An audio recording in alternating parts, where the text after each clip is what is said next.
Bien. Bien, de la semana anterior, bueno, sí les mencioné que me había olvidado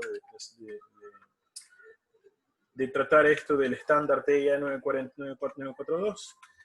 Ahorita lo voy a tratar así brevemente, ¿no? Ese estándar, el objetivo específico o la razón de ser de ese estándar es básicamente proveer información o los lineamientos para poder armar centros de datos, ¿no? Data centers. Entonces, como les mencionaba la clase anterior también, o la explicación anterior, la semana pasada, que de por sí esta semana se me hizo súper corta, pasé ocupado en otras cosas y cuando me di cuenta ya estábamos bien. Entonces, regresando al tema que nos interesa, se habló de data centers o de centros de datos porque son la parte medular del tema de las telecomunicaciones. O sea, forman parte del conjunto de cosas importantes dentro de las telecomunicaciones, ¿no? Entonces, ese estándar es clave. No necesitan conocerlo en detalle, o sea, digamos que no es que se lo van a aprender de memoria, ¿no? Pero sí es bueno conocerlo porque da alineamientos para el caso de tener que proponer infraestructura con data centers, ¿no? Por eso se toca ese tema. Como les decía, nunca les pasé el sílabo, yo creo que lo voy a pasar ya para la siguiente semana porque realmente he ido cambiando muchos temas, he ido ajustando y he ido incorporando temas porque he visto que hay cosas que sí se deben ver, quizás no en la profundidad que meriten porque este tema de telecomunicaciones, yo creo que 2 semestres de networking son bastante importantes y aún así resultan cortos. Es como el tema del desarrollo.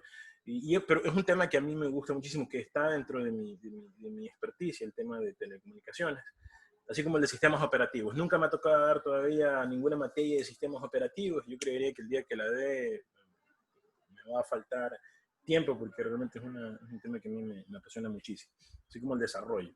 Pero bueno, regresando nuevamente a la idea original, el tema de los data centers, como les decía, son clave en la cuestión de telecomunicaciones. Son el apoyo vital de las telecomunicaciones como tal, donde reposa parte o donde parte la infraestructura, o sea, se origina la infraestructura, ¿no? Entonces ese estándar tiene, básicamente su propósito es proveer requisitos y líneas de guía para el diseño e instalación de un centro de datos. Ese estándar hace posible que el diseño del centro de datos sea involucrado temprano en el proceso de construcción. Creo que eso hemos conversado, ¿no? Aquí, lastimosamente, a veces no se toman en cuenta esas cosas, ¿no? Hay un poco de conciencia sobre eso de tener un data center o de tener un cuarto de datos, un cuarto de comunicaciones, pero no sé si realmente le da la importancia que merece el tema del estándar, ¿no? Bueno. En todo caso, el estándar permite eso, ¿no? Que se involucre desde temprano en una construcción, hablo de ya la infraestructura física, edificios, casas incluso, ¿no?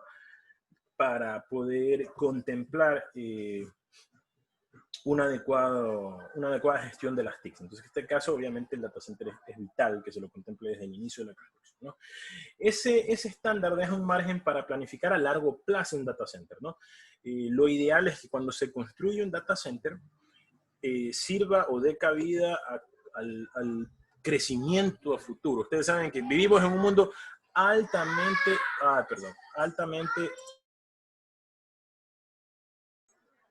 por ahí me estaban haciendo el tema de la tecnología, el mundo que nosotros manejamos está en bastante evolución, o sea, ya es a diario el crecimiento, ¿no?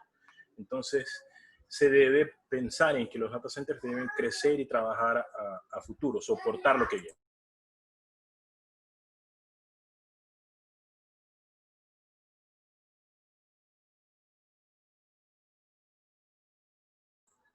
Perfecto. Entonces, ahí está un poco el perfil del estándar de TIA 942. Esos son 7 puntos importantes, 7 puntos claves dentro del estándar, ¿no? El diseño, la infraestructura del sistema de cableado, los espacios de telecomunicaciones y topologías, los sistemas de cableado, las rutas de cableado, la redundancia y los anexos informativos. Básicamente el estándar es una suerte o sea, es una suerte de lineamientos para, digamos que tener una especie de libro de cómo va a ser armado nuestro data center, ¿no? Entonces, por lo general suele ser una carpeta donde donde se tiene toda esa información súper detallada. Están los planos arquitectónicos, ¿no? Los renders, qué sé yo, todas esas cosas, ¿no? Está la infraestructura del sistema de cableado, se debe contemplar esa tecnología. No sé, puede ser, por la naturaleza en la que nosotros vivimos, a veces es medio complicado planificar adecuadamente. O sea, es medio complicado en el tema de TICs, a veces hacer a grosso modo, a tener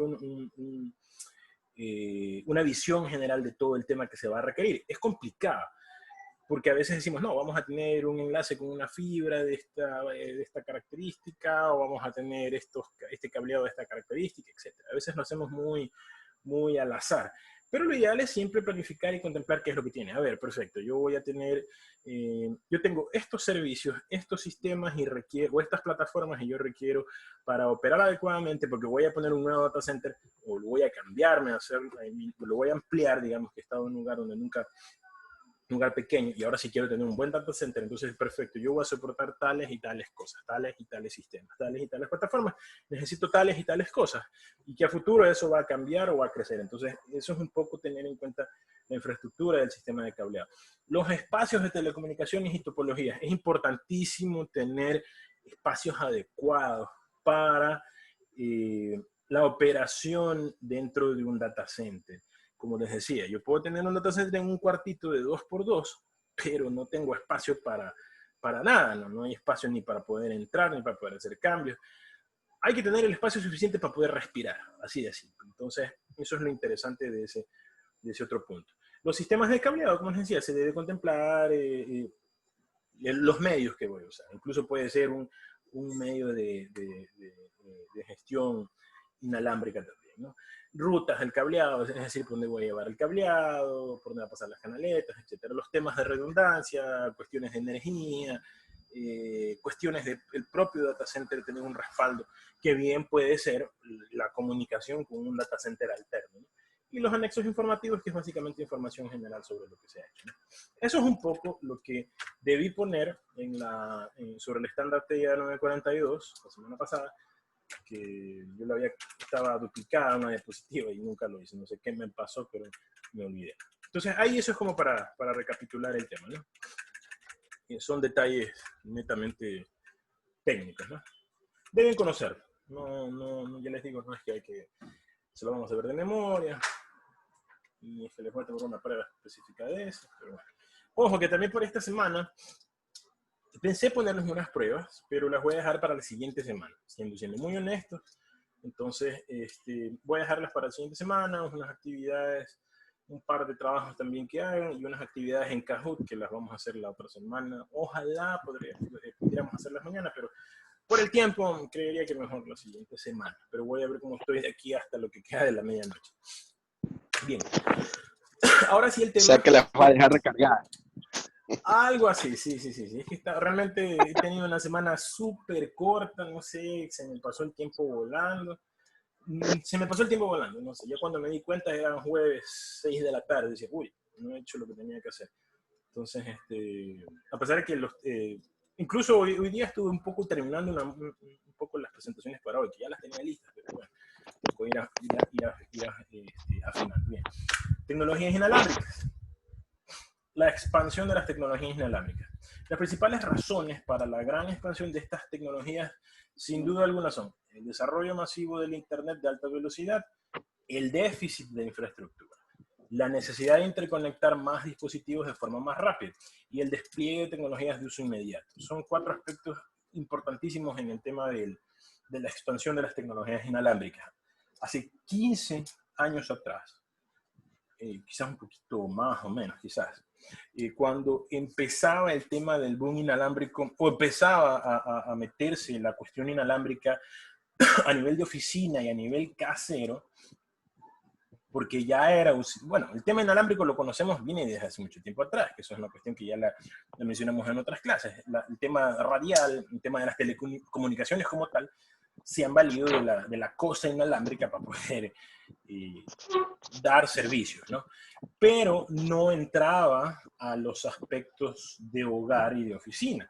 ¿Por qué? Porque eran todavía estándares y tecnologías un poquito caras. se necesitaba equipos que costaban bastante, ¿no?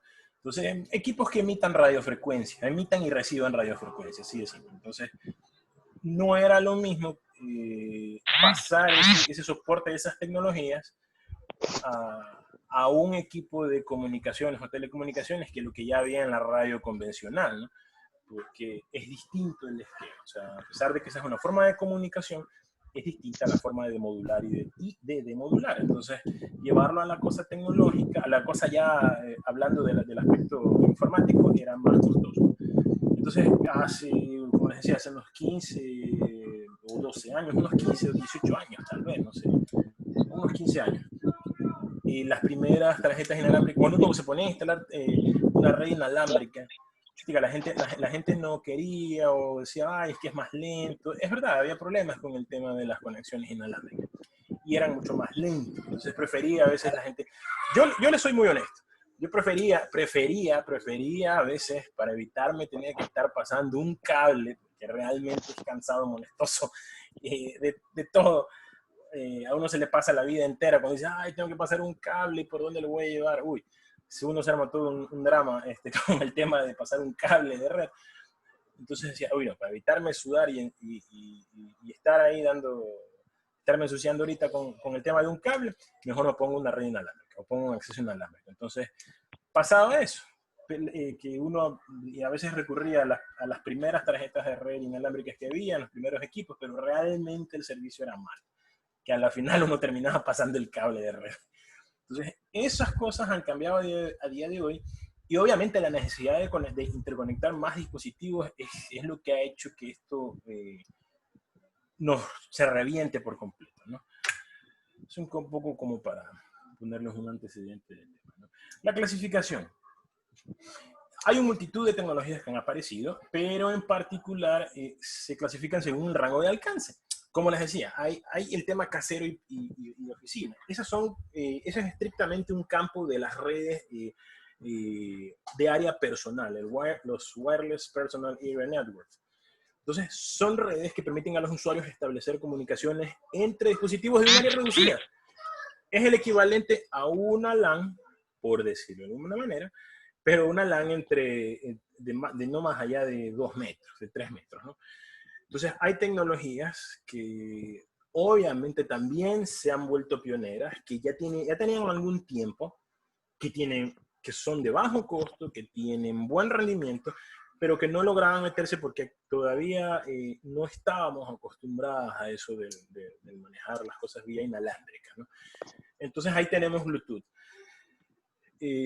Bluetooth presenta características tales como bajo consumo eléctrico, velocidad adecuada, cifrado, que eso es importantísimo, y no es necesaria la visibilidad entre dispositivos. Les pongo un ejemplo y es el más palpable. Ahorita estoy conectado con auriculares Bluetooth, entonces yo tengo la posibilidad de que me puedo mover a cualquier lado y seguir conectado, y seguirlos escuchando.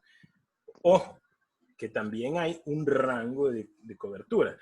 Ya más allá de los 15, 20 metros, voy a perder la conexión. Si yo salgo del lugar en el que estoy aquí en la casa y me voy hacia la calle, obviamente me voy a desconectar, porque primero ya no tengo rango, a pesar de que no es necesaria la visibilidad, o sea, se necesita estar dentro del área de cobertura.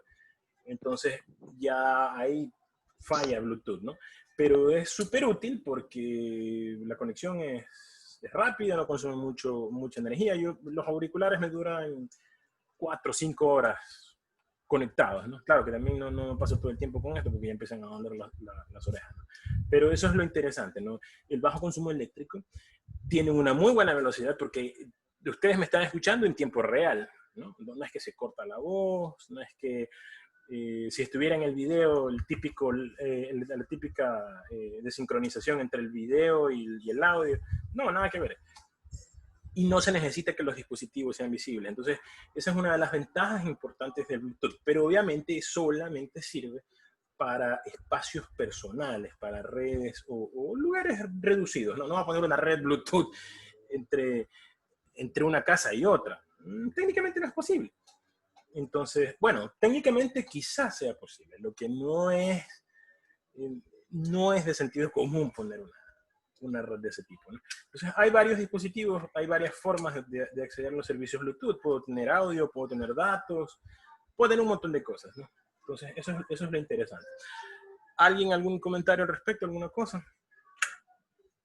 Ojo, permite velocidades de transmisión de hasta 3 megabits por segundo y un rango de hasta 100 metros. Eso es cierto, eso es cierto. Pero claro, por ejemplo, yo aquí ya, como les decía, me puedo ir abajo a hablar, pero ya se desconecta el dispositivo, ¿no?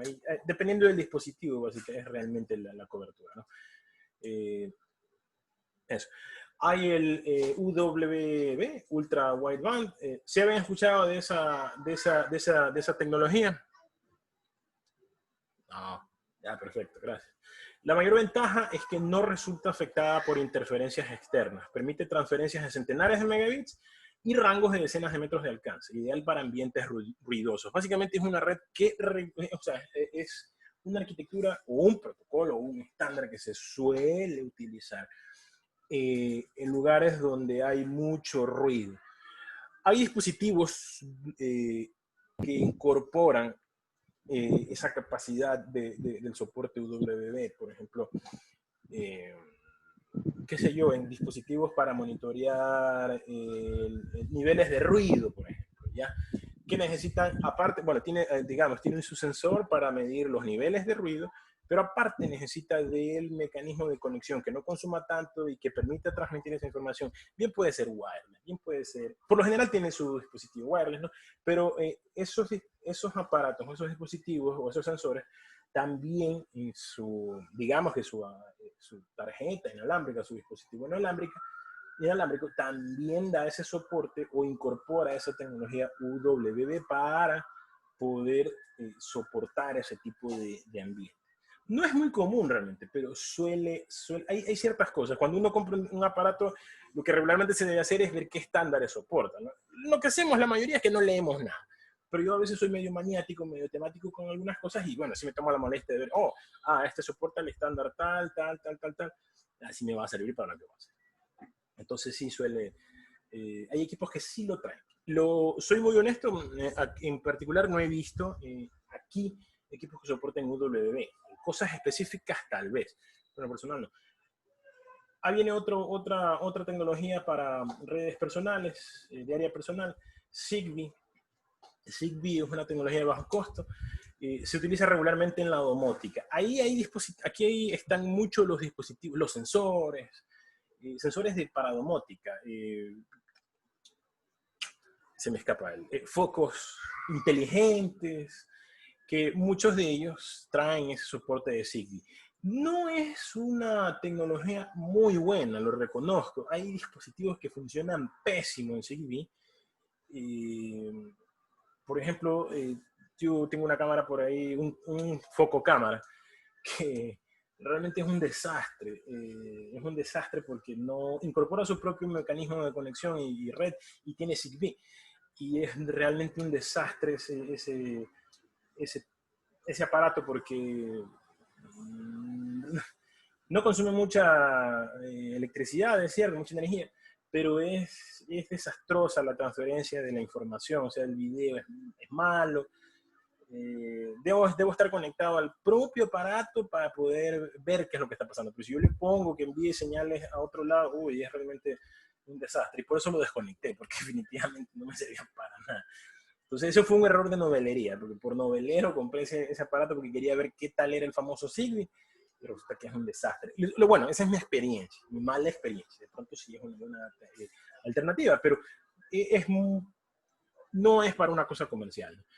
Y el RFID, eso es una tecnología en la que hemos estado relacionados desde hace mucho tiempo.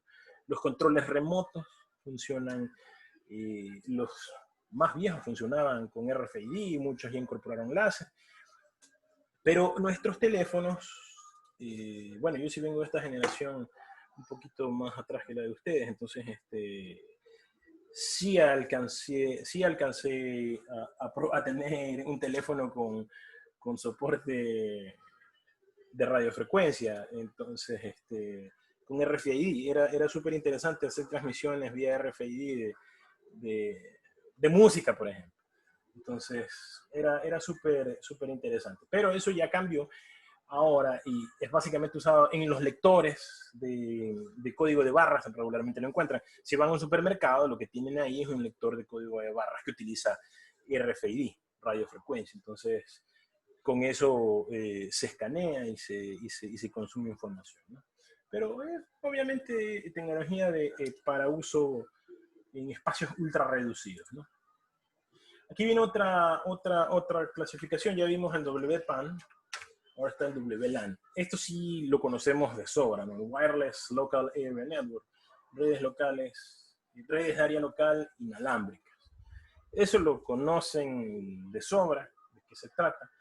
En esencia permite que nosotros podamos establecer comunicaciones entre dispositivos dentro de un área local, edificios, campus. Cuando hablo de campus, aquí no estoy hablando de un campus universitario, por ejemplo. El campus, el término campus como tal, hace referencia a un lugar, por lo general abierto, donde se concentran varias cosas. Entonces podría ser que el campus aquí, por ejemplo, en mi casa, es darle cobertura a toda la casa, 2 pisos, 3 pisos, hasta afuera, ¿no? Entonces ese es como el campo, para el tema de una red de área local, ¿no? Entonces, por lo general, obviamente se usa wireless, y no es que por lo general, la premisa básica es cuando la restricción, cuando el cableado presenta una restricción. Entonces, eso estar poniendo cables por todos lados y poniéndoles canaletas. Es muy chévere, muy lindo cuando queda todo bien cableado, bien ordenado, pero la verdad también es costoso, doloroso y molestoso, porque si se daña un cable, hay que andar buscando dónde está la falla o reemplazar todo. Entonces es un dolor de cabeza, pero es súper útil, obviamente, tener wireless.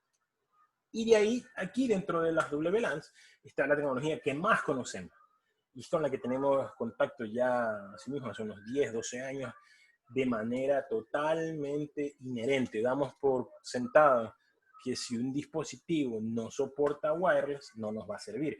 Las portátiles, por ejemplo. Yo vengo de la época en la que las portátiles, las primeras portátiles, no tenían ni siquiera tarjeta de red. Tenían modem, ¿no? Era el único medio para conectarme en una línea telefónica, porque las redes, obviamente, como ya hemos visto, las redes de área local no eran comunes, peor en ambientes de oficina, tal vez, pero y en las casas era imposible, ¿no? No había, porque era muy caro, porque, bueno, no había. Entonces, conforme ha ido evolucionando, ya las portátiles empezaron a incorporar las tarjetas inalámbricas. Incluso más rápido golpearon ahí, o gracias también a este tema de estos dispositivos, golpeó más el Wi-Fi, o el Wi-Fi, como le dicen, decirle Wi-Fi. Porque obviamente los equipos portátiles precisamente son portátiles. Y a veces había lugares en los que no había un triste cable de red. Entonces, ¿y ahora cómo me conecto a la red? Y solamente tengo la red inalámbrica. Y no tenía tarjeta de red inalámbrica en mi dispositivo. O tenía que poner una tarjeta PCMCIA, PCMCIA. Entonces, que era una cosa enorme que se le ponía al portátil, y ya con eso tenía mi tarjeta de red inalámbrica, o después las posteriores que eran USB. Entonces, los dispositivos empezaron a incorporar wireless, tarjeta wireless, porque precisamente es lo más rápido, lo más eficiente, por decirlo de alguna manera. Como vivimos todavía en una sociedad en la que todo quiere rápido, y si no está rápido ya no sirve después de 2 minutos, entonces el wireless de alguna u otra forma ayuda a eso, a continuar con ese tema. ¿Alguien alguna acotación al respecto? ¿Me escuchan todos? Están merendando, supondría yo. Esta es la hora de la merienda, ¿no es cierto? Supondría que están merendando y están, uy, la torre, y estoy escuchando a este señor que está hablando un montón de vaina. ¿Sí o no? No, nada que ver. Ya fue, ya fue. Ya. Aquí hay otra tecnología que es del tipo WLAN, lo que se llama Hyperland o Hyperland 2. Alguna vez la escuché, nunca obviamente la tuve de cerca, pero es era la bueno, sigue siendo, porque todavía en Europa hay ciertas empresas, ciertas corporaciones que le dan soporte a eso. Es como la contraparte norteamericana, el Wi-Fi se extendió por todo el mundo, ¿no? Entonces, básicamente era una alternativa europea, un estándar europeo al Wi-Fi. El mayor impacto, por decirlo de alguna manera, es que en rendimiento es mucho mejor que el Wi-Fi. Entonces, creo que se volvió una tecnología open, o sea, incluso la normativa está abierta. No estoy muy seguro de ese tema, valdría revisar, pero es lo único que sé del tema, que es de gran rendimiento. Entonces, pero bueno, Wi-Fi se volvió más comercial, ahora tiene un tremendo rendimiento, así que no podría decir que hay algo que lo vaya a desmarcar el Wi-Fi. No sé si habían escuchado antes Hyperland o Hyperland 2. Pregunto. No, No habían escuchado. Bueno, eso es una de las... la verdad no, el Hyperline no. El Hyperland. Sí, sí, es una alternativa. Bueno, yo como soy así medio nerd, uno igual se entera de esas cosas, ¿no?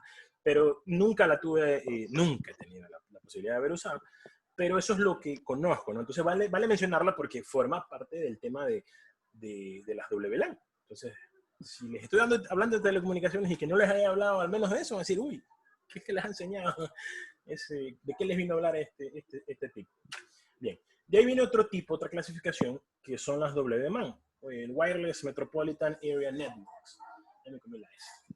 Entonces, permiten a los usuarios establecer comunicaciones entre dispositivos dentro de un área extensa o metropolitana. Aquí sí vienen edificios y campus universitarios, ¿no? Entonces, evitan la instalación de enlaces de fibra u otro medio. A ver, en esto sí depende realmente. Honestamente, lo digo yo muy honestamente, para unir edificios, y peor en un campo, realmente lo ideal es tener una fibra, por todo y todo, aunque hay riesgos de roturas y todo. A pesar de que requiere, en teoría, mayor mantenimiento, es mucho mejor porque dependiendo del requerimiento de servicios o de la calidad del servicio que yo requiera, por cable obviamente es mucho mejor. Eso no lo quita nada, ¿no? Claro, que dependiendo de las condiciones geográficas y todo el tema, pues bueno, un enlace inalámbrico de ese tipo tampoco no es despreciable. Pero si me ponen a mí, si me preguntan cuál sería mi elección, mi primera elección sería, pongan una fibra. Si está muy caro, si por algún motivo mejor no, bueno, ya, vamos a la segunda opción, pongamos entonces una red inalámbrica. Entonces, o sea, esa es mi percepción, mi concepción del tema, ¿no? Mi constructo, como se suele decir, pero si bien es cierto, yo reconozco que preferiría primero poner un cable. En ese caso sí, ya. Pero obviamente para eso están las Wireless Metropolitan Area Networks, para facilitarnos la vida. Entonces, aquí viene una tecnología que presumo y asumo que sí la deben haber escuchado y que quizás sí utilizaron servicios de ese tipo, que es el WiMAX. Hubo una época en la que fue un boom, muchos proveedores aquí, ISPs, decían, oh, estamos ofreciendo servicio con WiMAX. Pero de ahí, ¿qué hay? El WiMAX, el World Interoperability for Microwave Access, acceso para interoperabilidad de por microondas. Y es una tecnología incipiente, ojo, o sea, es bastante, no primitiva, pero está como que ahí, se quedó ahí. De mayor alcance que Wi-Fi, hasta 50 kilómetros. Tiene mejor robustez y su conectividad por lo general es de regiones extensas. Pero ahí hubo un tema. Hubieron ciertas cosas, ciertos estándares o ciertas cosas de la propia tecnología que, a pesar de que presentaba esas garantías, la robustez, por ejemplo, y la conectividad, el equipamiento que había que poner para esas cosas era una locura, ¿no? Había que poner más aparatos para poder dar más soporte a ese tipo de cosas, y un par de detallitos técnicos con las velocidades hizo que eso como que se quede ahí. Entonces, no volví a escuchar nunca del famoso WiMAX, estoy hablando de hace unos 10 años atrás, y no volví a hablar, no volví a escuchar del tema. Hay gente que instala y todavía se instalan equipos para conectar edificios de empresas, ¿no? Pero para brindar servicios como tal, ya no lo volví a escuchar mucho en WiMAX. Hay que ahondar en ese tema, ¿no? Pero WiMAX simplemente no, ahí quedó. Está este otro esquema, esta otra tecnología, otra alternativa, el MBWA, Mobile Broadband Wireless Access, acceso inalámbrico de banda ancha móvil. Es una solución optimizada para la transmisión móvil de voz y datos sobre IP. además de estar preparada para tecnologías de antenas adaptativas y modulación o FDM. Algo ya de eso vimos en clases previas, ¿no? Entonces, su velocidad, su velocidad de transmisión bordea el 1 megabit hasta los 100 metros, por ejemplo. O sea, 1 megabit no es tampoco tan alta, ¿no? Pero en algunos casos se utiliza, es más bien utilizada, mejor dicho, para las cuestiones de celulares. Es de la infraestructura más elemental. Entonces, ahí va un poco ese tema. Preguntas, no sé si habían escuchado antes esas cosas. No, sí. No, bueno, no importa. De ahí viene el último. Esa Sí, hola. tecnología, o sea, no es que viene implícita en los teléfonos móviles, pues, o sea, depende, tiene que venir activa para poderse utilizar. O sea, digamos que sí, digamos que sí. Lo que pasa es que a partir de este mobile broadband hay se ha dado cabida a otras tecnologías y la propia MBWA también ha sido incorporada en aspectos de telefonía celular.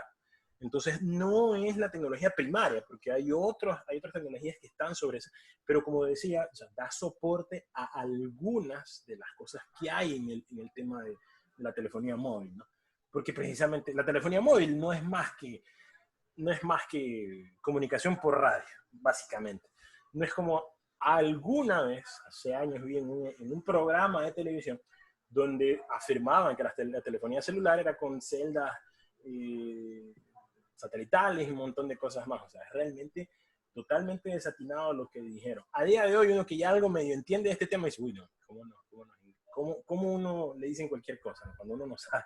Entonces, pasa de que realmente la tecnología celular, claro que sí se requiere de la conexión satelital para llevar la data, en algunos casos, pero en la mayoría de los casos, obviamente en las conexiones ya internacionales, pero lo que tenemos simplemente son conexiones por radio, por así decir. El espectro radioeléctrico es para eso, para transmitir ondas de radio. Entonces, la telefonía celular es eso. Nada más. W1, Wireless Wide Area Network. Estas son las redes de área amplia, inalámbricas.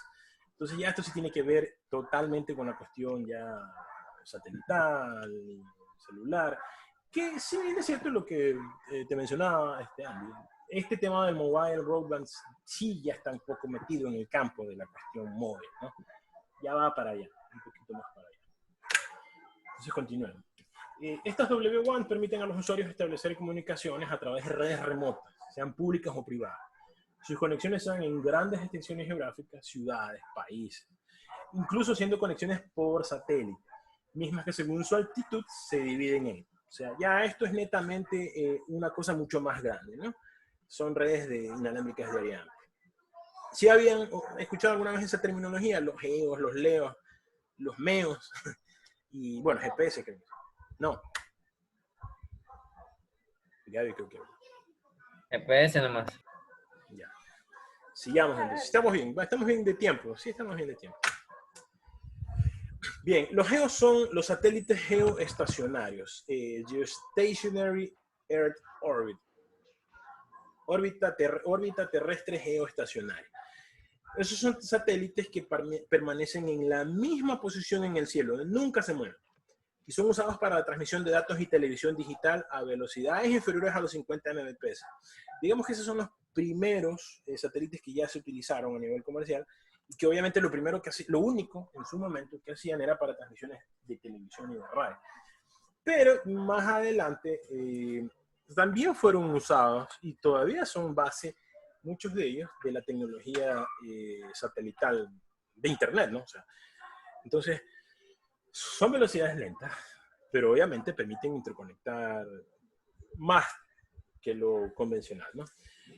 Ese es el primer tipo, ¿no? Los geoestacionarios. Así se llaman, si los encuentran como geos. También hay los LEOs, los satélites de órbita baja. Vamos a ver un mapita del tema como se ubica, ¿no? Los LEOs son los Low Earth Orbit, órbita de la Tierra, órbita baja de la Tierra. Están un poquito más arriba que los GEOs, ¿no? Se requiere el envío de un número considerable de satélites para una gran cobertura. La telefonía móvil es la que opera en ese sector. como es el caso de los de segunda generación, 2G, GSM, ¿no? Y tercera generación, que es UMTS, ¿no? Básicamente ahí están. Ahí también tenemos 4G y ahora, bueno, 5G, fibra y satelital, ¿no? Entonces, ahí, esos son satélites en los que ya están a mayor altitud de la Tierra, de la atmósfera, del estratosfera. Entonces, tienen mayor cobertura por estar mucho más arriba, ¿no? Entonces, esos son los que se utilizan específicamente, no específicamente, también se usan para el consumo del Internet, pero son específicamente, o más acertadamente, son utilizados para la telefonía, ¿no? ¿Alguna pregunta al respecto? Se me perdió el mouse, perdón. ¿Alguna pregunta al respecto? Nada, no, sí, pregunta. Gaby, que tiene el micrófono abierto.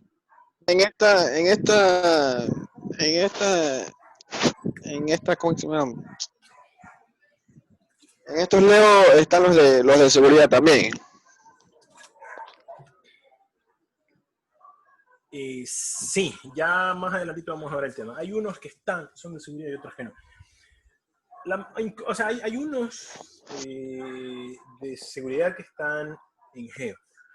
Hay otros que están en Leo. Tú sabes que ya esas son cosas que dependen de la necesidad y de lo que quieran. Entonces, sean gobiernos, sean instituciones, sean los intereses que hayan atrás. Entonces, pero, por lo general, en esas dos bandas o en esas dos órbitas están los también de seguridad, ¿no? De vigilancia masiva, para no darle vuelta.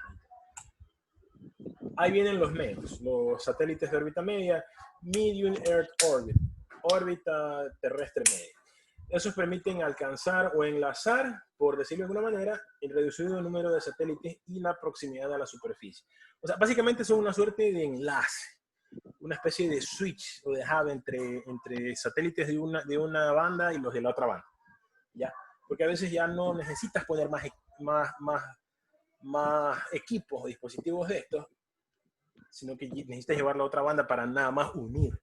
Entonces, hay una foto que no la encuentro, una foto desde una estación espacial donde se muestra cómo estamos rodeados de tantos satélites. Entonces,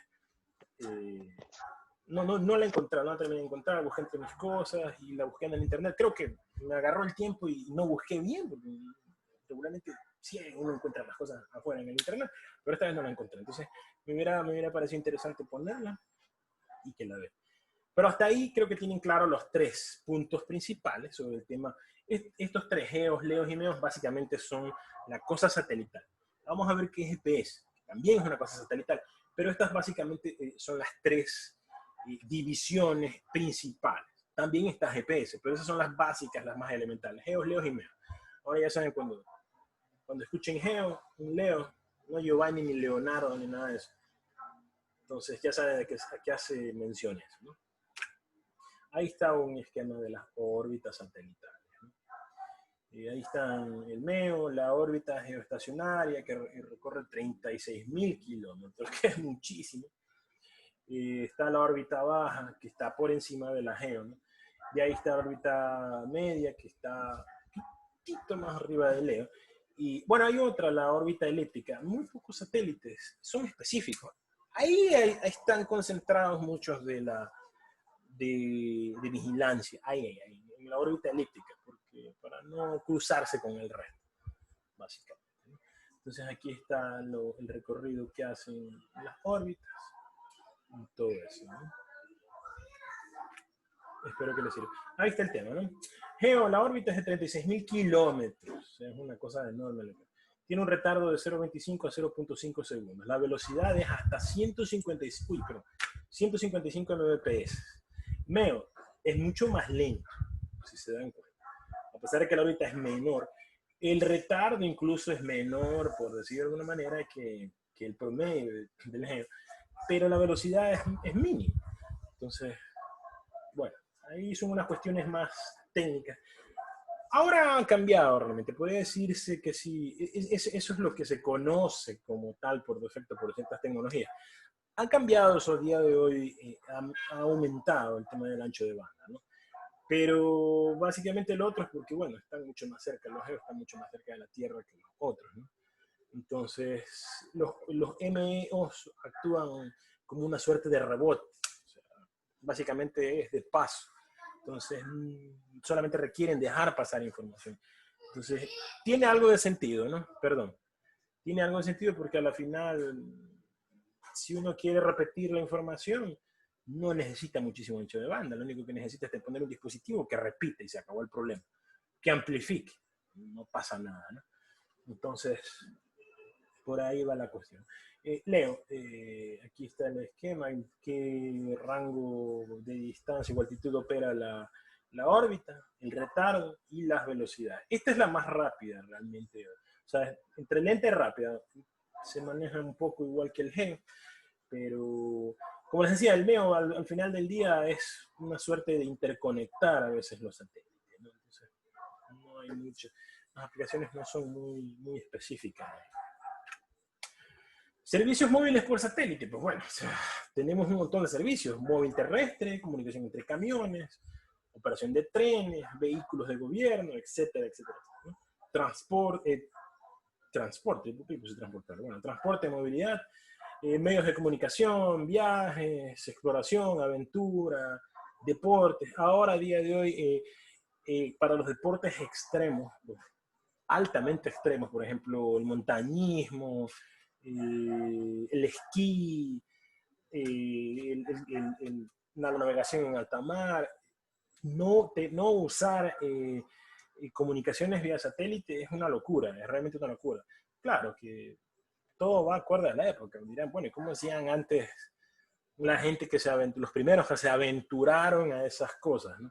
Bueno, o sea, mucho sentido común, mucho estudio del tema para poder arriesgarse a hacer algo así.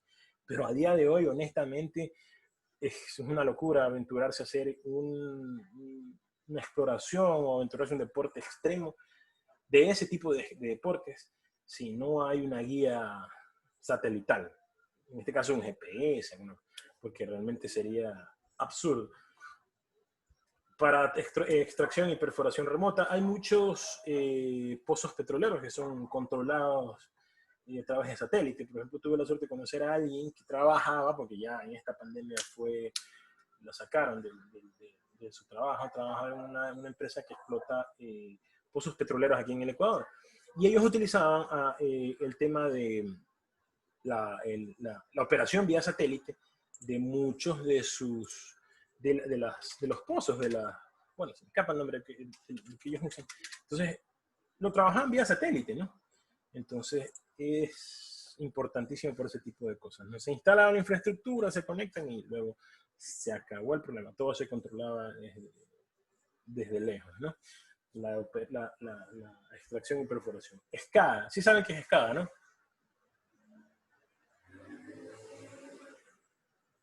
Sí. Ya. Entonces, básicamente también es supervisión y adquisición de datos de forma remota, ¿no? Básicamente SCADA es lo que permite hacer la extracción y perforación remota, ¿no? Pero SCADA como tal comprende muchas otras cosas, ¿no? Que es la obtención de información en tiempo real, la supervisión, la gestión, entonces, eso. Búsqueda y rescate, o sea, búsqueda, rescate, exploración, extracción, perforación, tiene que ver con SCADA. O sea, yo debí resumir todo en SCADA, ¿no? Pero es como para puntualizar. En caso que escuchen SCADA, SCADA no es otra cosa más que la adquisición de datos, ¿ya? La gestión. Por lo general en tiempo real, por lo general. Entonces, básicamente, SCADA también se utiliza en el monitoreo de sensores a día de hoy, ¿no? Y el famoso IoT. Sensores y automatización. Exactamente, sí. Entonces, SCADA está en la domótica, SCADA está en el IoT, SCADA está en todo, literalmente. A día de hoy tenemos SCADA por todos lados, ¿no? Servicios móviles por satélite, bueno, aeronáutica, comunicación para navegación, localización, vehículos de gobierno, etcétera, entre otras aplicaciones. Preguntas hasta ahí, jóvenes, señores maestrantes.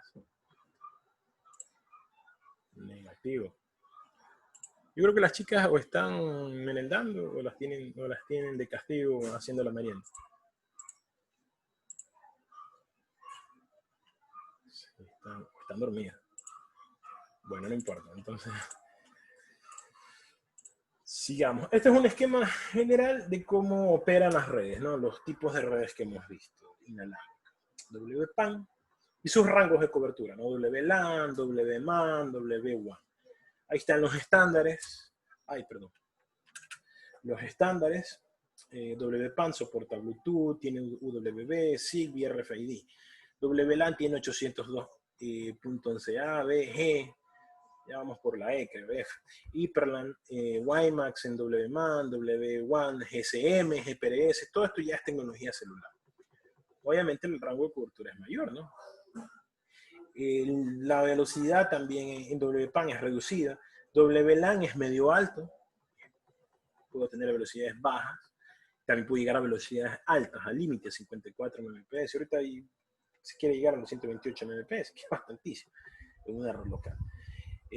Ojo, la velocidad en WWAN es reducida, a diferencia de WMAN y WLAN. Es decir, ¿cómo? Pero si yo tengo 4G y navego... Sí, hay otras tecnologías que le dan soporte a tener mayor velocidad.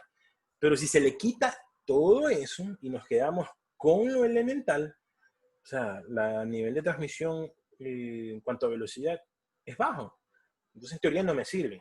No es que no sirven, sirven porque tienen mayor cobertura y por eso se han incorporado otras tecnologías a esas redes para precisamente llegar a cosas como la velocidad, que lo que uno quiere es tener más velocidad, más servicio, mejor servicio, ¿no? El rango obviamente en WPAN es reducido. El rango en wireless LAN, bueno, es medio. Ahí no hay alto, es medio, ¿no? O sea, no necesito, yo mi red inalámbrica no necesito que la vean mis vecinos de la otra ciudadela, ¿no? Solamente se queda aquí. El WMAN es medio alto y WWAN sí es alto. Las aplicaciones, ¿no? WPAN, sustitución de cables, interconexión de dispositivos. Y WLAN igual, conexiones inalámbricas en una LAN, empresa, etc. Y WMAN, conexiones inalámbricas en una MAN. Y obviamente la aplicación del WWAN es conexiones inalámbricas entre zonas geográficas extensas, ciudades, países, ¿no? Preguntas al respecto, señores. Parece que están pensando en la farra de la noche.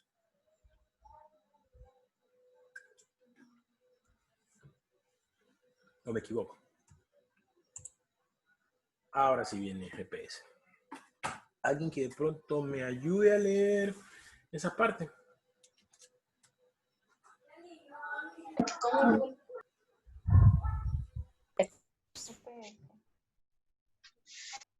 Sistema de posicionamiento global. Sistema mundial de localización constituido por una constelación de 24 satélites, dotados con relojes atómicos, computadoras, emisores, receptores de radio y sus respectivas estaciones terrenas. Los receptores GPS utilizan a esos satélites como referencias para calcular posiciones, latitud, longitud, con aproximaciones de metros, incluso centímetros.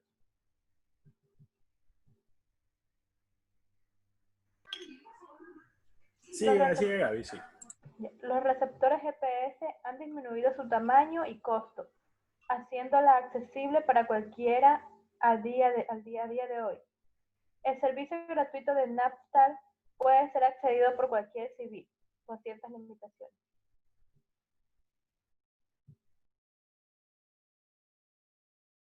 Ya, perfecto. Gracias, Gaby. En efecto, si ustedes...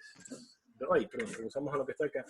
Obviamente los receptores han disminuido su tamaño y valor, ¿no? Entonces, Entonces, hace unos 18 años atrás, 20 años, cuando empezábamos a tener nosotros aquí el ingreso de esas tecnologías, tener un dispositivo GPS había que andar, era como una mega radio enorme, por decirlo, una mochila enorme para poder cargar el dispositivo, ¿no? Y hacerlo funcionar. Así mismo hacerlo funcionar era todo un show, era todo un arte, todo un drama, toda una película era la que se necesitaba para poder hacer funcionar un GPS, había que tener punto de visión con los satélites, había que poner las coordenadas de los satélites, era toda una película, ¿no? Y obviamente lo que uno tenía era simplemente información de la posición de la latitud y longitud, y la distancia no había mayor cosa. Pero eso ha cambiado, ¿no? Ahora tenemos GPS en nuestros celulares, lo que hace 20 años o 15 años era impensable, ¿no? Entonces eso es lo importante, ¿no? Hay un servicio que es gratuito que se llama Napster. Pueden buscar ustedes, pueden entrar. De hecho, en la pequeña practiquita que vamos a hacer sobre este tema, voy a tener un simulador de GPS. Ahí se puede simular el acceso a Napster y podríamos entrar al sitio web de Napster para revisar qué es lo que ofrece, ¿no? De hecho, uno puede conectar su propio dispositivo a la red de Napster, dispositivo GPS, ¿no? Pero hay limitantes, ¿no? Lo que ofrece esta red es, bueno, obtener información básica como latitud y longitud, punto. Pero si quieren saber otras cosas más, ya hay que pagar, ¿no? No todo es gratis en la vida, lastimosamente. Pero es importante, es interesante como herramienta, incluso hasta para aprender alguna cosa o simplemente para novelear, como digo yo, para novelear en el tema, sí, es súper útil acceder a Napster. ¿Sí habían escuchado de Napster como tal? No, sí, pregunto. No, ¿qué es No, Napster? primera vez. Es una red, es un servicio de una empresa, digamos que sin fines de lucro, en Estados Unidos, que ofrecen servicio satelital. De Napster hace años se conectaban también los satélites Amazonas y no sé qué otros más, que eran los que ofrecían el servicio de televisión satelital abierta, gratis, que era por decirlo de alguna manera, ¿no? Entonces, en Napster uno puede conectarse y acceder a ciertos servicios, ¿no? Por ejemplo, consultar el GPS, cosas de ese tipo, ¿no? Nada del otro mundo. Es básicamente una red global, por así decirlo. Preguntas, ¿no? Bueno. Ahora sí, fundamentos de comunicaciones inalámbricas celulares. Hemos avanzado un Una poquito muy pregunta. rápido. Hola.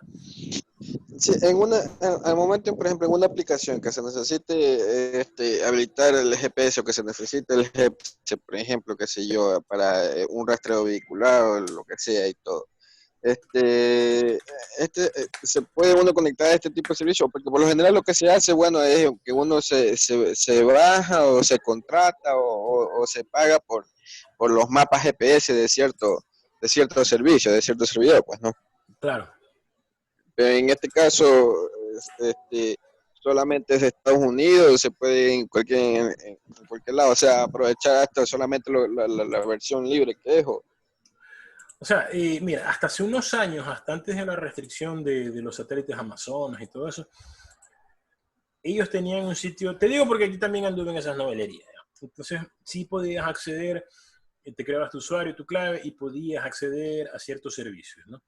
Pero después de eso, después del cierre de Amazonas y todo eso, entiendo que cambió. Yo honestamente tengo años que no accedo. Había un sitio satelital, algo más, donde lo que te ofrecía, perdón.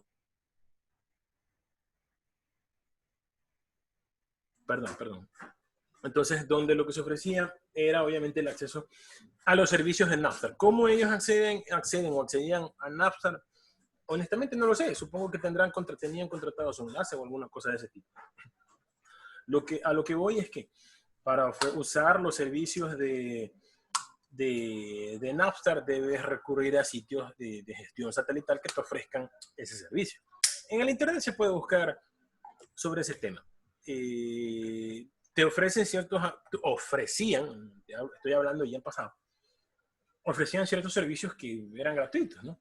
A día de hoy, honestamente, no lo sé, pero debería al menos ofrecerte lo típico, la longitud y la latitud, punto, nada más. Que ahí tengas que pagar por el resto de cosas que tú quieras obtener, bueno, es posible, ¿no? Entonces,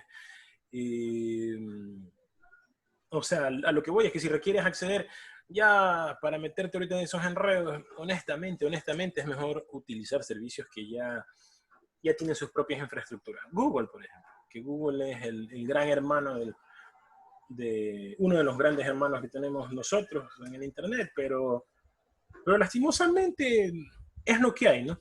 Entonces, no supondría que ellos también acceden al servicio de Napster, no lo sé, aunque Google tiene también sus propios satélites.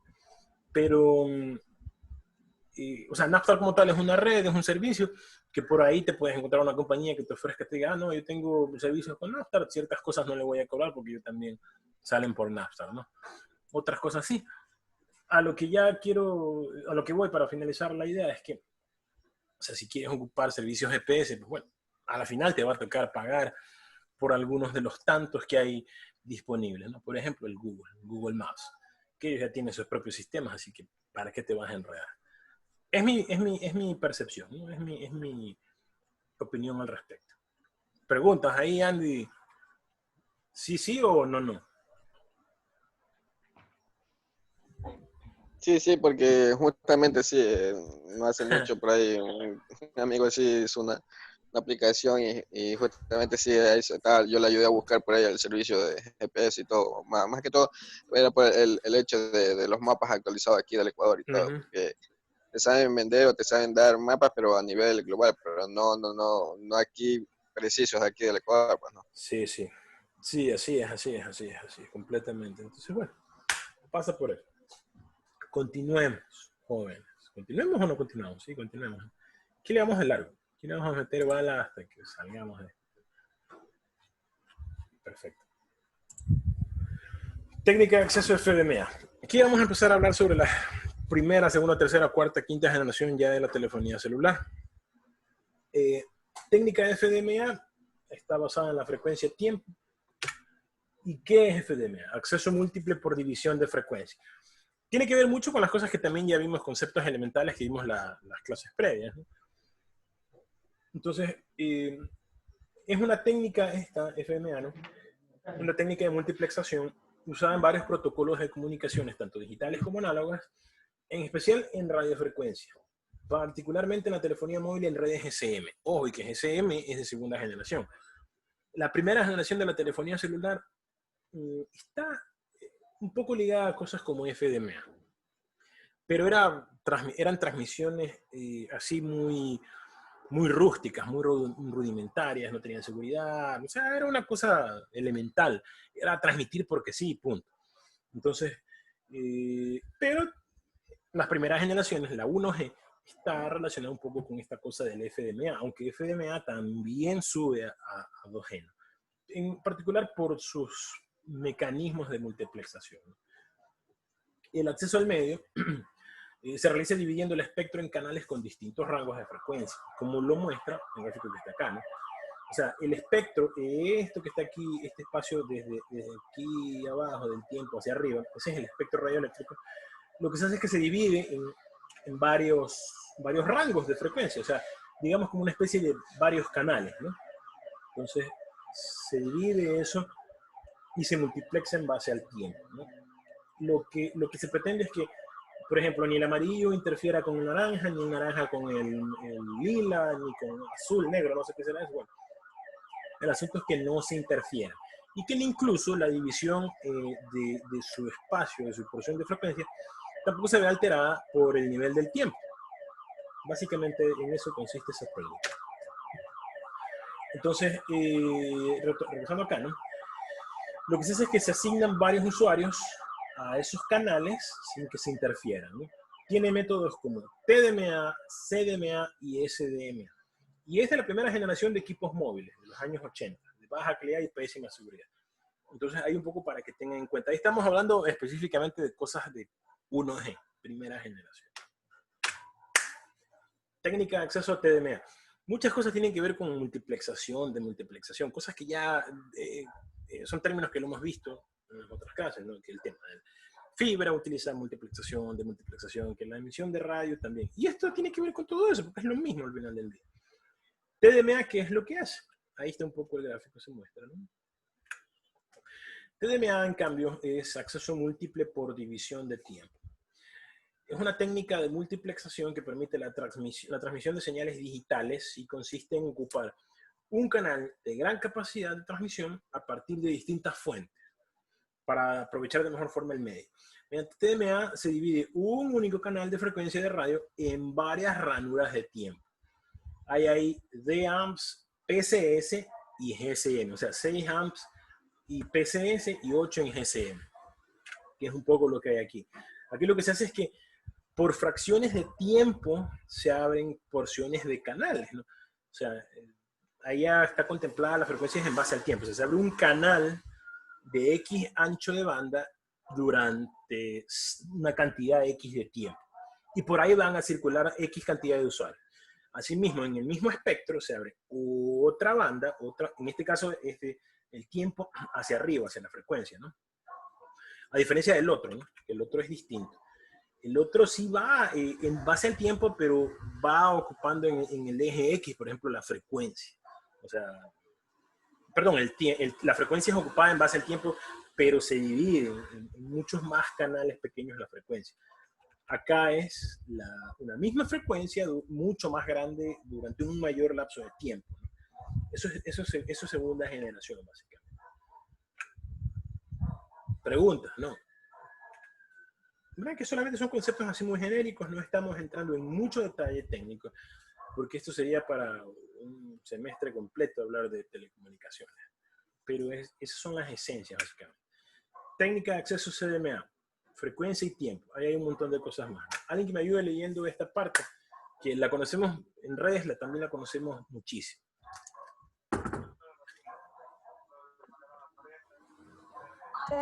CDMA. No se peleen, uno. Sí, uno por uno, no se preocupe. A ver, Karina o Edwin, la Edwin, compañera. creo, Edwin ya. Dale, compañera. A ver, Edwin, ahí lee Karina, Vale. ya. Edwin y ahí Karina, ya. En la siguiente diapositiva, Karina, ya. Ya. CDMA. Acceso múltiple por división de código. CDMA es un conjunto de varios métodos de multiplexación o control de acceso al medio basado en tecnología de espectro expandido. Hay dos tipos básicos. CDMA sincrónico.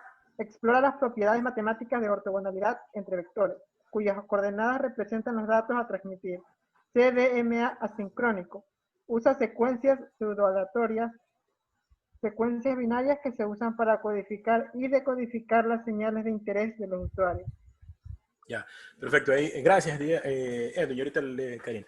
Ahí me tocó hacer el CDMA, un poco dividir, escoger a quién leía, el que llegó primero. CDMA es un método que nosotros lo conocemos, o en redes, alguna vez escuchamos el concepto, ¿no? Que es básicamente esperar a que... No, a ver, estoy confundiendo, porque el otro es Collision Detection with Media Access, o sea, es la detección de colisiones en medio de acceso.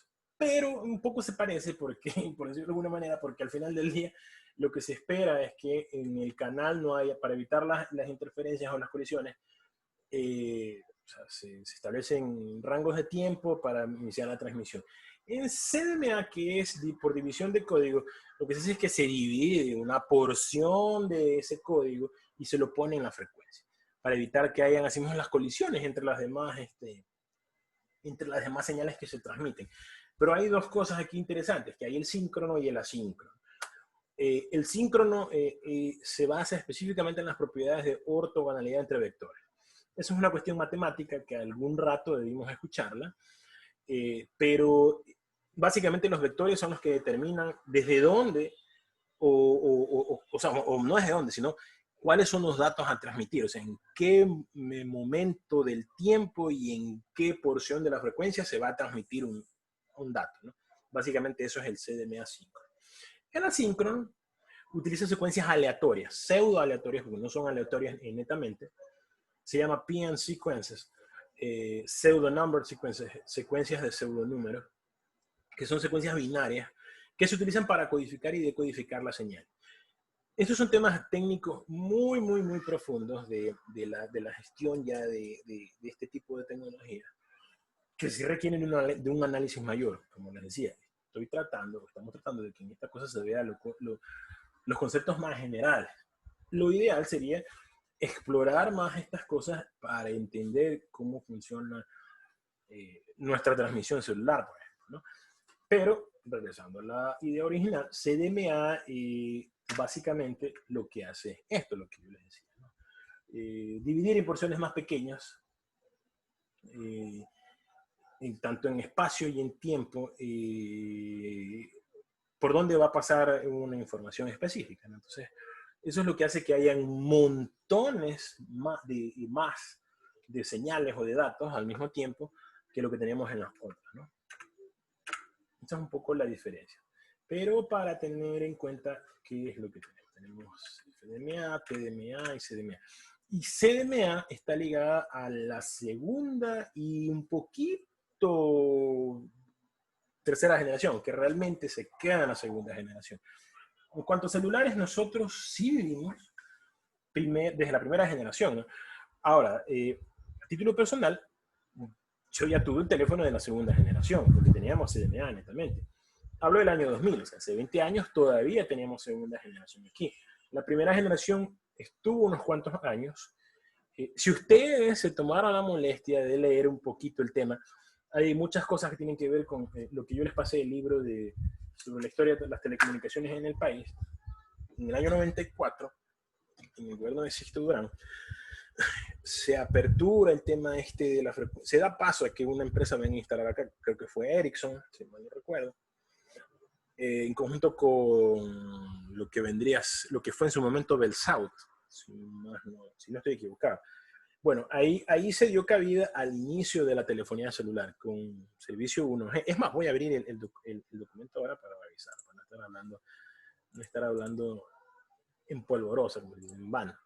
Entonces, ahí se dio cabida el tema de la telefonía celular y nosotros utilizábamos, bueno, en esa época se utilizaba netamente primera generación.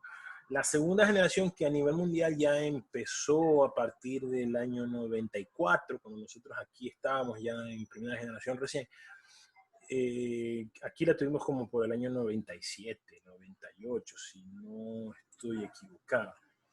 Un poco recordando, incluso hasta las propagandas de aquella época de BellSouth, de Porta en su momento, estoy hablando de los proveedores, ¿no? Entonces, era lo que ofrecían en esa época, ¿no? ¿Alguien de pronto alguna pregunta? ¿Algo que haya visto de esa época en particular? No, nosotros somos más jóvenes que ustedes, tenemos 20 años. Ojo, no soy tan viejo tampoco, pero yo creo que se durmieron, ahora sí se durmieron. Y se fueron a dormir más rápido que mis hijos. No encuentro el libro. No encuentro el libro. Cuidado, se atoran nada más. Buen provecho. Aquí estamos. Dormidos, ya casi dormidos. Se me están durmiendo. Ya creo que se me están durmiendo. Ya hay full No. Sí, aquí estamos. Cansados, pero aquí estamos. Atento. Verán que aquí está el libro, ya lo encuentro.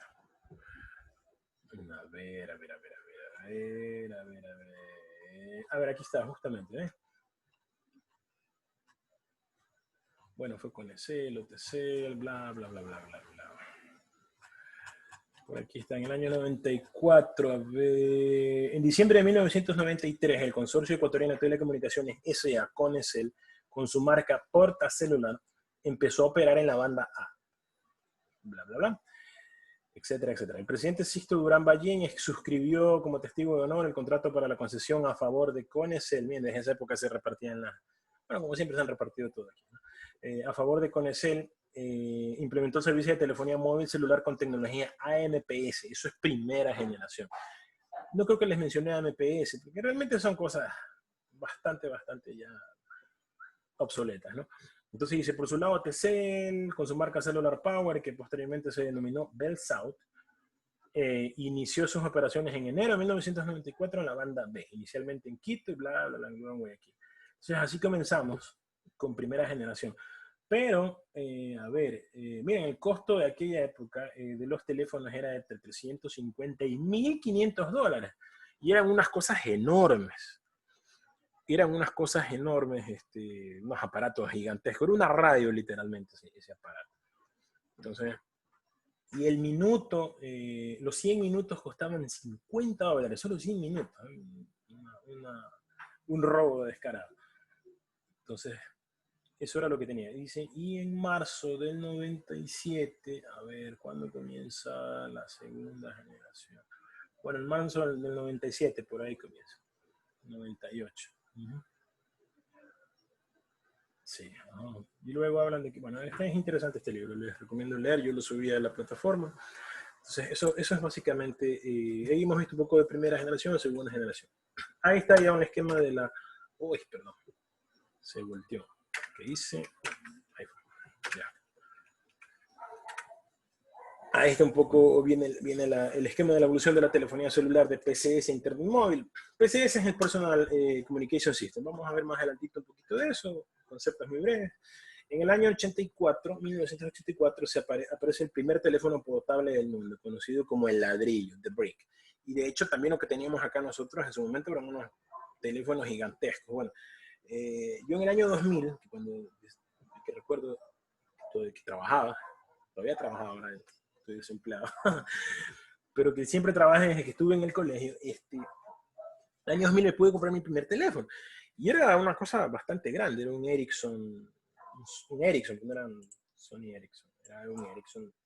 Y wow, era grande realmente. Era una cosa bastante grande. Entonces, pero claro, los de la primera generación eran unas cosas muchísimo más grandes. Eran radios tipo radio militar, ¿no? O sea, eran unas cosas enormes. Incluso había un programa que se llamaba Salvado por la Campana, donde había un estudiante que siempre usaba un teléfono celular, y eran de ese tamaño los celulares, ¿no? Entonces, como para que se hagan un poquito la idea de lo que había en aquella época. En el año 89, pesando 10.7 onzas, aparece el modelo Flip Top. Era el más pequeño y ligero, pero aún así era una cosa grande, el Flip Top. Era de los primeros con tapita, por así decirlo, pero una cosa grandota. Uno los veía solamente en las películas. Y era obviamente en Estados Unidos todo el boom, ¿no? Imagínense que por esa época recién el Internet empezaba a dar sus primeros pasos, ARPANET y esas otras cosas. Entonces, pero en el aspecto general de comunicaciones de radio, ya habían estas cosas, ¿no? Cosas un poquito como dispares, porque en algún momento del tiempo se iban a encontrar. Entonces, eso es lo que vendría después. En el año 96, no sé si me salté, no. En el año 96, ya un poquito más fino y tamaño de bolsillo, ya vino este teléfono, ¿no? Que estoy aquí a la izquierda. Y ya en el año 99, pues bueno, había equipos con pantalla a color y todo el tema. Honestamente, yo de aquí, salvo los que tuvieran mucho dinero, se podían comprar quizás esos teléfonos, pero aquí creo que en el mercado no habían de eso. Eran teléfonos como estos que están acá, ¿no? Los que habían aquí, con una pantalla tipo calculadora, no podías hacer más que ver los números y nada más. No había nada más. Bueno, aquí, eso es lo que yo puedo acotar. En el año 2000, Docomo, una compañía, ¿no? Un teléfono japonés que ya tenía, en otras partes del mundo ya se incorporaban otras tecnologías, ¿no? Aquí por esas fechas recién teníamos todavía estos aparatos más viejos. Empezaron ya a aparecer, sí, ya teléfonos un poquito más modernos, con pantallas a color, que ofrecían otros servicios, etcétera, ¿no? Fueron avanzando las cosas, ¿no? Año 2002, etc. Y desde ahí hasta el año 2010, 2009, que empezaron los smartphones. Originalmente como desde el 2005, 2006 ya, empezaron a ver en el mercado smartphones. Entonces, que eran teléfonos que tenían un teclado mucho más manejable y tenían un sistema operativo que tenía aplicaciones mucho más avanzadas que lo que había normalmente, ¿no? En esas fechas, la compañía que lideraba en el mundo era Nokia. No solamente porque tenía los celulares irrompibles, sino porque también los celulares prehistóricos, los fósiles vivientes, sino que también tenía buenos teléfonos inteligentes. Ya había muy buenos teléfonos. Pero bueno, por esas fechas también ya se empezaba a gestar este proyecto Android, que no era otra cosa que la intención de llevar un Linux a la telefonía móvil, de usarlos como computadoras, ¿no? Eso fue una locura en ese año, que sí, que no, que el proyecto vale. No, hubieron un montón de iniciativas, pero la única que realmente se preparó para golpear fue Android. Entonces, que ya a partir de esos años empezaron a salir ya los primeros teléfonos con Android. No aquí, no, tardaron un poquito más, como un año, 2 años más.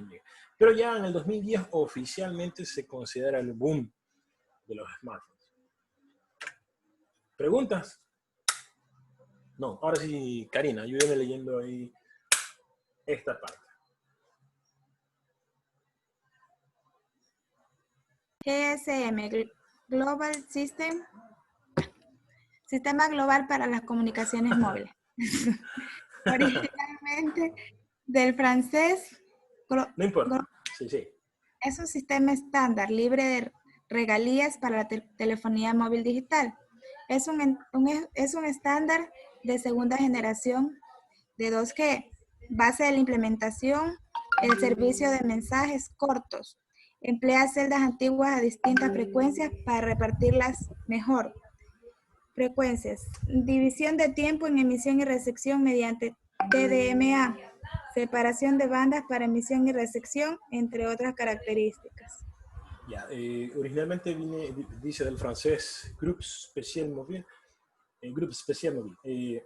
Es un estándar libre de regalías, pero los que se aprovechan de ahí idealmente son las empresas que han implementado las tecnologías, ¿no?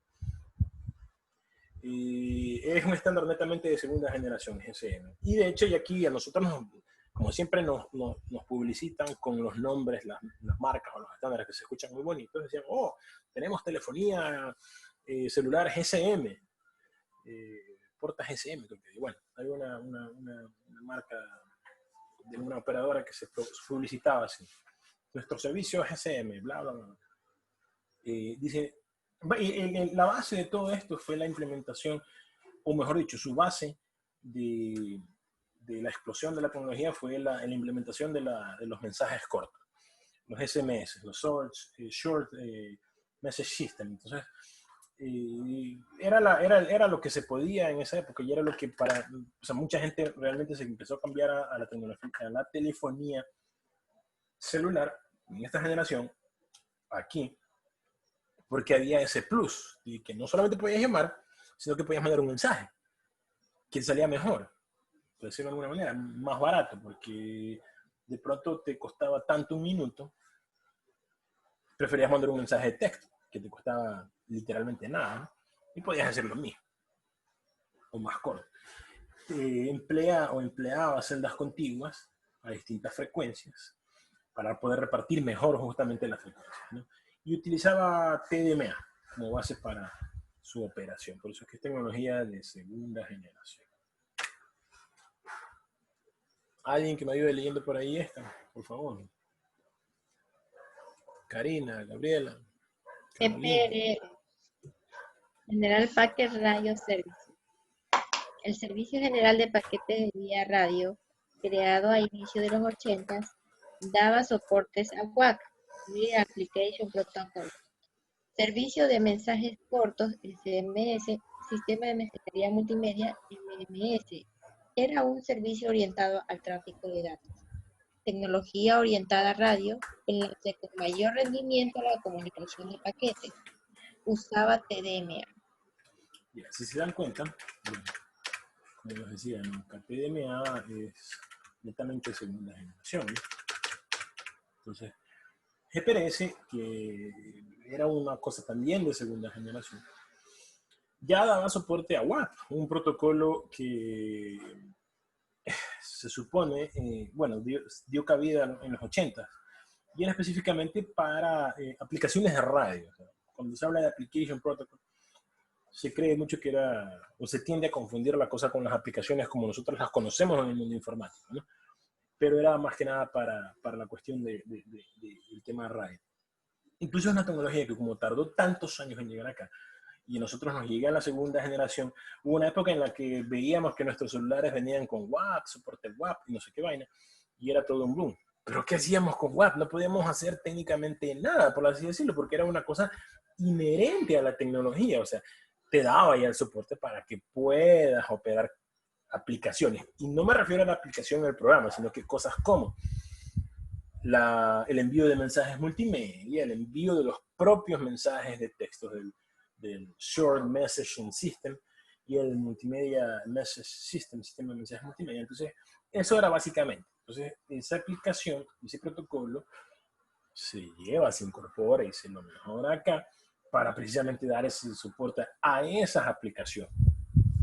Y era específicamente un servicio orientado al tráfico de datos. No sé si tuvieron la suerte de conectar, usar esos teléfonos de aquella época como modems. Aquí viene el tema. Yo recuerdo muchas veces haber ido a eventos o alguna cosa o haber dado alguna charla en la que uno siempre era el fanfarrón más grande del mundo, entonces llegaba con su portátil y dice, oh, no tienen internet, no importa, yo tener mi internet con celular. Entonces venía, cogía mi celular con un cable, lo conectaba, lo configuraba, me conectaba al internet a través de ese módem GPRS, de ese celular que lo volvió un módem. Entonces eso era lo interesante.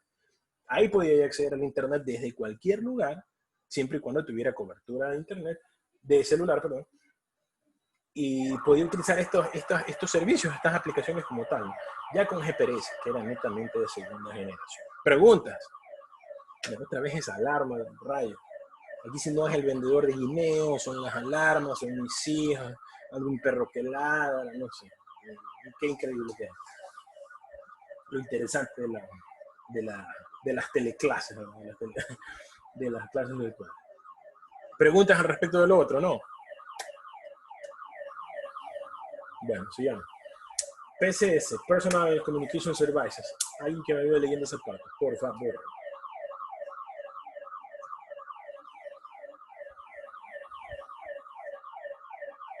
Servicios de comunicación personal.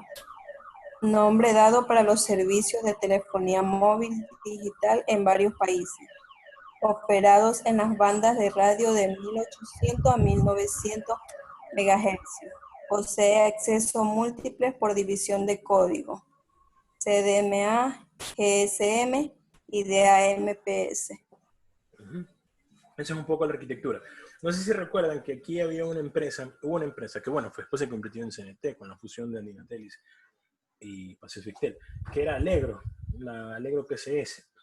Ellos nacen con este esquema, o sea, así mismo nos metieron en cuenta que PCS era una tecnología. Sí, digamos que sí, una tecnología, un estándar específico, pero básicamente era un nombre nada más, que se le daba a los servicios de telefonía móvil. Entonces, aquí nosotros trabajábamos, si mal no recuerdo, en 1900. Ese era el rango. Pero habían teléfonos que uno traía, la gente que traía de afuera o que se conseguía, decía, uy, no, es que este no me sirve. Cuando uno lo llevaba a activar, decía, uy, no, su dispositivo no le sirve aquí porque no funciona en nuestra banda. Hay que abrirlo, que no sé qué, un montón de locura. Básicamente, PCS, que es de segunda generación, era nada más que una mejora a la infraestructura, a la tecnología, a las cosas ya existentes de la segunda generación, para dar soporte en bandas más altas, en bandas superiores, a ese tipo de servicios. Y ahí está un poco el esquema, ¿no? De lo que era PCS. Que al día de hoy también tenemos PCS ya una terminología que se puede aplicar a cualquier cosa. ¿Ya? Pero básicamente es el esquema como se supone que era u operaba PCS. Esto es como se fue yendo al 3G, ¿no? Pasamos por 1G, 2G. 1G no se hace mucha mención porque, como les decía, fueron las tecnologías más rudimentarias. Entonces, era como que lo más experimental que hubo y no se la tomó mucho en cuenta, porque se la da por sentada que hubo. Y ahí sí 2G, que fue la de mayor consumo masivo y que ya incorporaba ciertas cosas, ¿no? Ciertas tecnologías interesantes. Había TDMA, GSM, CDMA1, etcétera, cosas que se fueron mezclando, si se dan cuenta, los protocolos, los servicios. Hubo 2.5G alguna vez, que eso fue el preámbulo para pasar a 3G. Por lo general, siempre que hay esos 0.5, esas versiones intermedias, no es más que la transición de protocolos, estándares, hasta llegar a una versión ya final, definitiva de la siguiente generación, ¿no? Entonces, suele ser la suerte de ensayo de lo que va a venir, ¿no? Eso es lo interesante. Pero incorporaba muchas cosas, ¿no? ¿Quiénes no utilizamos teléfonos que decían, cuando nos conectábamos al internet, teníamos esto, Edge, GPRS, 2G, etcétera, ¿no? Eso es lo que había en esa época. Y esos son los esquemas, los servicios que tenían. Luego llegamos a 3G, que ya trajo muchas cosas. Preguntas, ¿están cansados? ¿Quieren un receso? ¿Nos vamos hasta donde terminemos? Yo creo que unos 20 minutos más y ahí continuamos el resto de la clase mañana. Preguntas, ¿no? ¿Seguimos? Llegamos. Sigamos. Sí, continuamos, sí. ¿Están aburridos? ¿Están aburridos? O yo les pregunto, yo no sé si o es muy aburrida la clase, o es mucho bla bla. ¿Mande? Bastante teoría. Sí, es que es bastante teoría, hay que reconocerlo, que aquí es bastante teoría, no podemos hacer más. Tercera generación inalámbrica, 3G. La primera generación inalámbrica, bueno, básicamente construyó en los 80, etcétera, etcétera. Luego se pasó al CDMA y GSM. La tercera generación permitió mejoras nada más. Servicios de datos, telefonía, roaming, que es la itinerancia, etcétera, etcétera, y el acceso a Internet de manera digital, ¿no? ¿Qué incorporaba como tal 3G? Bueno, UMTS, Universal Mobile Telecommunications System. El Sistema Universal de Telecomunicaciones Móviles, que es una tecnología de tercera generación, sucesora del GPRS, con velocidades desde 144 kbps a 7.2 mbps, teniendo en cuenta la cuestión de la movilidad, ¿no? Sin moverme y en un lugar donde tuviera suficiente cobertura, podía alcanzar los 7.2 megas, ¿no? Pero si estaba yendo a velocidad, moviéndome sobre todo, no podía alcanzar más allá de 1 mega, todavía lento. Pero ¿qué era lo que soportaba? Las cosas principales, ¿no? Las capacidades multimedia.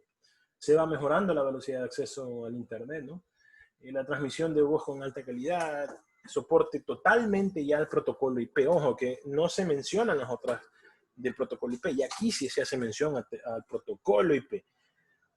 Ya muchas cosas, todo fue cambiando, hemos ido, como en algún momento mencionamos, hemos ido pasando de la cosa de gestión de circuitos a gestión de conmutación de circuitos a conmutación de paquetes. Y eso, la conmutación por paquetes, está íntimamente ligada al protocolo IP. Eso, básicamente. Y obviamente los soportes a los servicios de la generación anterior, ¿no? Sistemas 4G y 5G. Aquí ya vienen cosas interesantes. No menciono 3.5G porque es una mejora muy leve de ciertas cosas. En estos sistemas ya hay una mayor eficiencia espectral, hay mayores velocidades, hay integración con redes de nueva generación, son los famosos Next Generation Networks, y prestación de servicios multimedia ubicuos. Entonces, ¿qué es un servicio? ¿Qué es ser ubicuo? Bueno, pues estar en cualquier lugar.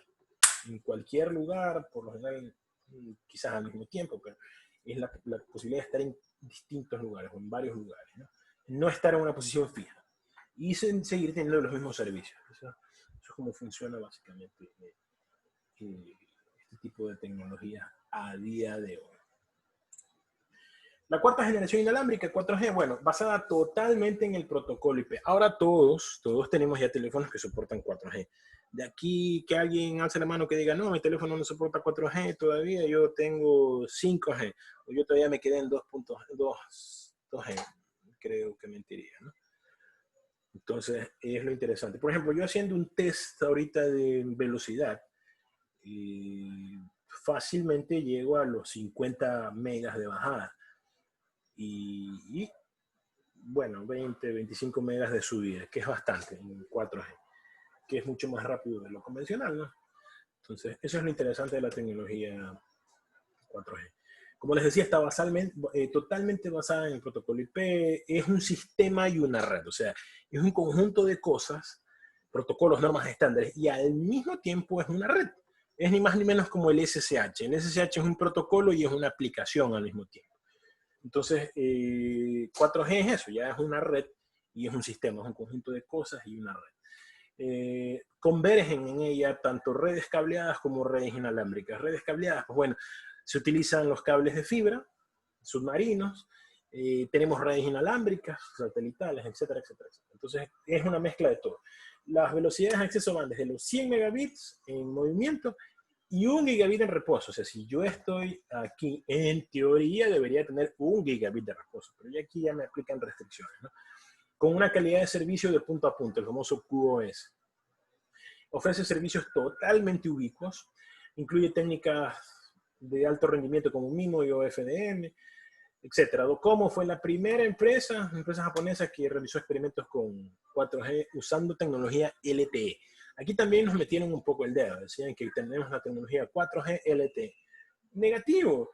LTE forma parte de la normativa 3GPP, pero no es 4G, o sea, es un conjunto de estándares, de cosas de evolución de término largo, o sea, en tiempo largo, ¿no? pero no es 4G. O sea, aquí se mezclan las cosas, pero como nosotros no sabemos, nos decían, tenemos 4G LTE.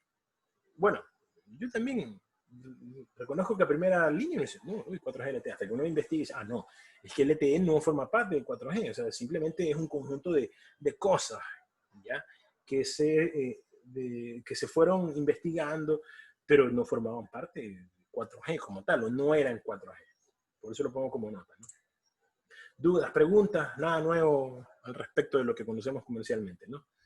Se están durmiendo, se están durmiendo. Yo sé que es aburrida esta clase, así ya están esperando que se acabe este módulo. Díganme la verdad. Sean francos y honestos. Díganme la verdad, aunque sea dolorosa la verdad, pero digan. Ya quieren que se acabe esta vaina. Yo sinceramente ya quiero ser magíster. ¿De qué? ¿De magíster? Ya quiero ser magíster, ya quiero terminar todo esto. Sí, pero es doloroso el camino, es doloroso el camino. Claro, es mentira. Un proceso, un proceso. Pero está aburrida ya de la clase. Dígame la verdad, ya se está durmiendo.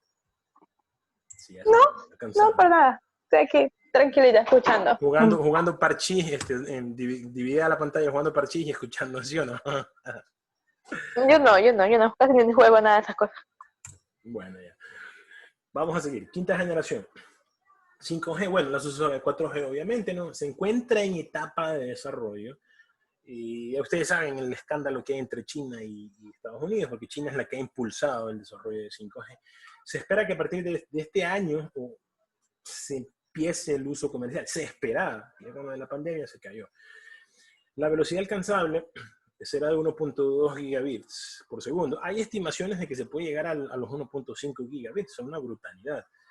La primera compañía en llegar a las velocidades 5G fue Ericsson, es de la que más tiempo tiene trabajando. Ya en el año 2017 la UIT reveló parte de las especificaciones. Es una tecnología que se viene trabajando ya hace algunos años, ¿no? Pero todavía no la tenemos y no creo que vaya a ser desplegada por los problemas que hay ahorita en el mundo por la pandemia y por los líos que tiene Estados Unidos con China. Siempre Estados Unidos queriendo ser el dueño del mundo, ¿no? Que lastimosamente, hay que reconocerlo, es una sociedad con muchos avances, con muchos... que ha impulsado muchísimos beneficios para la humanidad, o sea, pero también tienen ciertas cositas que, bueno, no las comparto. Yo reconozco que si hubiera vivido por allá sería espectacular, algo mejor hubiera hecho con la tecnología. Y de hecho, admiro mucho ese espíritu de allá, de esa cultura del trabajo, del emprendimiento y bla, bla, bla. Pero también tienen su lado malo, como todos nosotros en el mundo, tienen su lado malo. Pero quién sabe cuándo nos llegue 5G. Se supondría que en el 2025, hay estimaciones de que en el 2025 ya debe estar implementada 5G a nivel mundial. Pero como están las cosas, no se sabe. Ahí está un poco la referencia de las velocidades teóricas, de subida a 10 gigabits y bajada a 20 gigabits, con una latencia de 4 milisegundos, o sea, una lentitud. Esa es la posible lentitud. Wow, 4 milisegundos. Impresionante. Y está pensada, está optimizada para que especialmente los dispositivos IoT funcionen bajo esa tecnología. En definitiva, la implementación definitiva de 5G tiene un camino largo, aún así como esta clase aburrida y como esta maestría larga, pero bueno, así es un camino largo. Ingeniero. Dígame. En unos artículos que he revisado sobre el 5G, menciona bastante que se presenta como una amenaza para la salud de los seres humanos. ¿A qué se debe esto? O sea, he leído algunas partes de que va a afectar en la salud de nosotros. Se supone que hay un problema por el tema de las emisiones. Yo también he leído algunas cosas sobre ese particular, pero la verdad es que no hay, o sea, creo yo, es mi concepto al respecto, no hay todavía un estudio 100% concienzudo del tema. Ahora, viéndolo de lado, como el tema de la pandemia, la gente decía, no, es una simple gripe y todo el tema. Bueno, o sea, hay que tomar las precauciones del caso. Si yo no conozco mucho del tema, es mejor no opinar. Entonces yo decía, no, con la pandemia sí, algún rato nos va a llegar, hay que tener cuidado. Sí, parece ser una gripecita más fuerte, pero igual hay que tener cuidado. Con el tema 5G, Sí, es cierto. Lo mismo pasaba cuando se hablaba de la telefonía celular como tal, per se. Decían, ay, no, es que produce cáncer y no sé qué, y bla, bla, bla, bla. Es posible que ciertas cosas de este tipo, que todavía están en fase experimental, todavía no sea lo más adecuado para el consumo humano, pero creería que de aquí hasta que realmente simplemente, aunque lastimosamente siempre priman los intereses y los fines comerciales, creería que va a pasar eso, o van a haber más estudios respecto de este tipo de cosas, que si es bueno, que si no es bueno. Creería yo que va allá. Es más, a ustedes los invito a que también formen parte de esa gente que investiga. ¿Por qué no imagínense que salga un grupo de acá de investigadores de la maestría y que se dediquen a trabajar en esto, estudiar y analizar y publiquen una...